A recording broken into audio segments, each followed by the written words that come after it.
wear phenomenon, back-to-back losses for the Melbourne Storm. Most recently, the Seagulls and the Sharks, both on the road, both in Origin period, and a long list of casualties at the moment too, Christian Welch. But you guys set yourself up for this because you set the standard so high. We're all shocked at what's going on at the moment, still comfortably in the top four.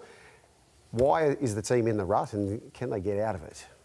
Yeah, I think we can get out of it. Yeah, obviously we're struggling a bit, particularly the amount of points we're letting in. That'd be really disappointing, Belzer.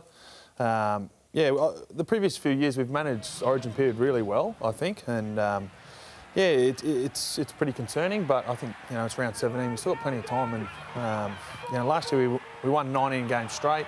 Probably papered over a fair bit of things we maybe looked past, in our review last year, and I think it's not necessarily a bad thing, having these losses now where we can really learn and identify the areas we're really struggling, because at the moment we're getting touched up a little bit. How does Bellyache handle it? You talk about his reaction to it, because we saw his reaction to the loss the previous week to the Seagulls. Didn't get what he wanted against the Sharks. So what happens now for the team behind closed doors? Well, it's not a light training week, I'll tell you that for sure. Yeah, it's all about review. It's incredible the amount of effort and time our coaching staff will put into those games, but at the end of the day, the accountability's on the players there. And yeah, we've had a few injuries this year, but the 17 guys out there have got the full confidence to go out there and get the win. So it's yeah, it is a bit concerning, but I think Belzer, he's all about work ethic and fixing up on the training paddock and turning around hopefully this Sunday. Well, I think Melbourne have been so good in years gone by is that they've been able to bring in guys that have played 15, 20, 30 first grade games, aren't necessarily big names, but they just come in and do their jobs. The Brian Norrie type players that just can't quite make up the clubs, but go down there and absolutely excel. That's because you've got such good players around them. I feel with your injury list that you've had this year, yourself being out, the Bromwich boys now being another year older, the fact you lost Nico Hines and Dale Finucane, I feel like you've lost a fair bit of experience there for them players to come in and play with, and I just think a lot of them guys aren't quite up to it.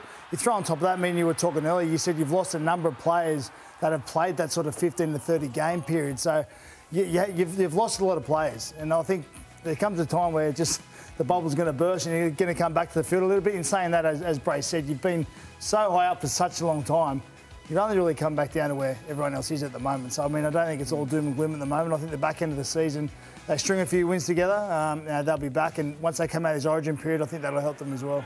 Gussie, commentary, you mentioned it was very uncharacteristic. You weren't sure who you're watching, and there's Christian Gov. Round one, that was, the ruptured Achilles. Amazing to think, and then you see some of these names. If they're not getting all those star players back and they're trying to fix this on the run, where do you see the Melbourne Storm in the back third of the season? Injuries will always affect your season in a salary cap controlled environment like we're in, and particularly the Melbourne Storm, because their model is that I would say, a third of their players earn 80% of the money. The rest of the fellas are really just soldiers, they're workers and they're traders, and they work around those great international class players, and a few of those have been missing as well. I've also got a theory too that the competition over the last couple of years, the COVID-affected competition and the massive difference between the best teams and the worst team in this competition means the likes of the Melbourne Storms and the Parramatters and the South Sydneys and these sides get a lot of comfortable wins where they don't have to play at their best to do it. They don't even have to stick to a structure. They seem to be able to score tries at will. There's nothing really the opposition's throwing at them they don't know. And they get lulled into a false sense of security. And I would say that Melbourne Storm over the last couple of years, unless they were playing against a Roosters or a Panthers, it was a completely different game when they were playing the rest of the competition. And I sometimes think that erodes away at your disciplines and the things that are really important about your team. And what I don't see from the Melbourne Storm is that the collective across the park effort levels and responsibilities of every single player. What I see is that it's working in fits and starts. There were 3 or 4 sets of 6 on the attack the other night in the first half where the ball went to the ground 2 or 3 times, where the dummy half was with his hands up wanting to know where they were going, where he looked one way and the player wasn't there and came back the other way, where playmakers were getting caught in possession. You never see that in the Melbourne Storm. Where decoy runners were overrunning the ball runner, they never do that. Getting penalised for obstruction, they never get penalised for obstruction. They're also clinical. But all the clinical stuff's gone out of their game, and they're kind of, over the last 6 months, morphed into this team that relies on, Harry Grant has a run and Smith has a run and then Pappenhausen backs that up and then the ball goes to Munster and he could do anything. And that's kind of how they are, which is good enough to beat everybody. But it's not going to beat the Panthers anymore, and they've found that out. And it's really started to erode away at their discipline. They're under strength at the moment, but They still didn't carry the discipline or the attention to detail or the clinical type execution that we've known the Melbourne Storm to do.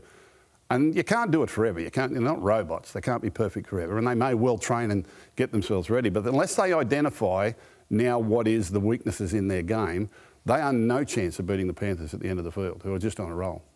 Yeah, and I think that probably the concerning thing on the weekend, we completed better than the Sharks. We were at 86%, but they ran for over 300 more metres, and I think that's not a skill-based thing, and that would be concerning for Belzer, seeing, a defence, like the effort areas in our game. We need to get up, have line speed, expend all that effort where it doesn't show up in run metres or on the highlights reel. They're really important things at our club, and I think, we need to get back to that to give our spine players. Well, the thing is, as a group, when you sit down and review games or preview games, or you get ready for games, the things that you have valued as a club for so long, I would say, have eroded away in what I've seen in the last couple of months. I think there are things there that have either been taken for granted, or these players, I won't say they're incapable, but they're just not respecting it the way they used to.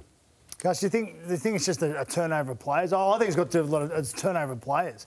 They've been able to put these, what do you call them, like players who played 25 to 50 first graders, they've been able to put them amongst superstars. And as you said, the superstars are there and carry them along the way. Yeah. But now these superstars aren't there anymore. They're injured. A lot of them are out. A lot of them are left. A lot of them are moving on. So some of these players, I'm not saying they're not up to it, but they're just not what they were. They're not playing with the players they once were. I just think they've come back to the pack. And then moments like the cheese. Labelling a ref a cheat gets referred straight to the judiciary, who he'll face tomorrow night. Have you spoken to him? How remorseful was he? Yeah, he wears his heart on his sleeve, Cheese, and obviously he said the wrong thing.